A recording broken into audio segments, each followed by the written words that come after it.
So let's go to email number one from Mark in Nazareth. And Mark writes in, Dear Mr. Governor, as the new budget is debated between yourself and the legislature, I have a general question. I realize that some of these examples are beyond the governor's jurisdiction, but why should I pay more taxes when many of the prior tax relief programs have not brought the promised reductions in temporary taxes? He cites, for example, the promises that the casino revenue would lower our property taxes significantly.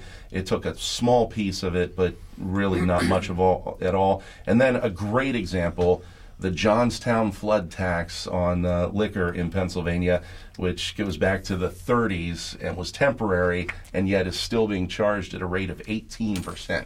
So let's talk a little bit about we mentioned this, I think, on the show 2 months ago, where I said, people are a little gun shy about promises for tax relief. Right. Here's a great example. Yeah, I think Mark is spot on. The question he raises is a question I think a lot of Pennsylvanians have, and that is, you have a program dedicated to tax relief, and it turns out to not have the permanent effect that you thought. And the casino taxes, that was meant not too long ago to be something that would be a supplement for local school districts so that they could reduce taxes or refrain from raising them again. And it didn't take long before school districts said, hey, I can have both. I can have this extra money from the casinos, and I can raise local property taxes.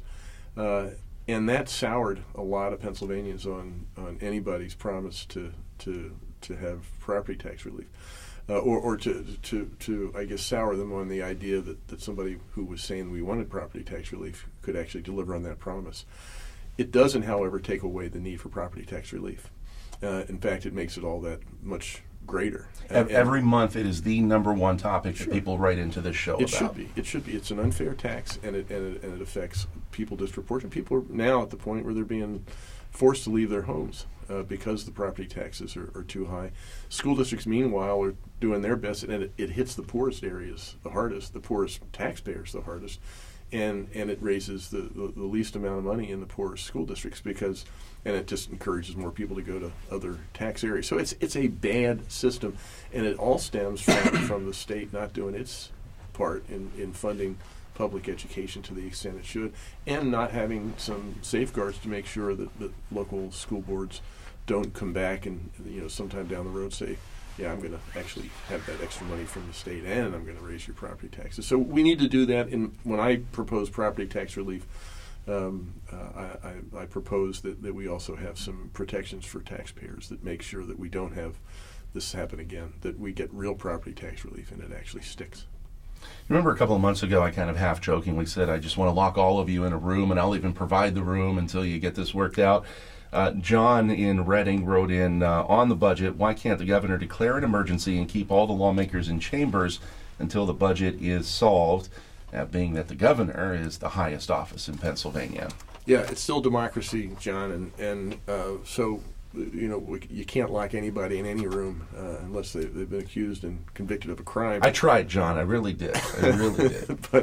But it gets back to, the point that John is making is a really important one, and that is we did have a deal. We actually reached an agreement, and it was tough. This was across the aisle with a lot of people who are predisposed not to want to make a deal with me at all. We made a deal, and it passed the Senate. It passed the House, and we couldn't bring it across the goal line. So I am as frustrated as John is. We need a budget. We actually had one that we agreed to. We actually voted on it. It actually passed the Senate. It actually passed the House. If I could figure out something like locking people in a room, which that's illegal, which I can't do, I'm happy to do it. But I think responsible legislators and I work together to get to where John and many other Pennsylvanians, most other Pennsylvanians, I think, want us to be, and that is a responsible budget. Let me take John's question just one half step farther here.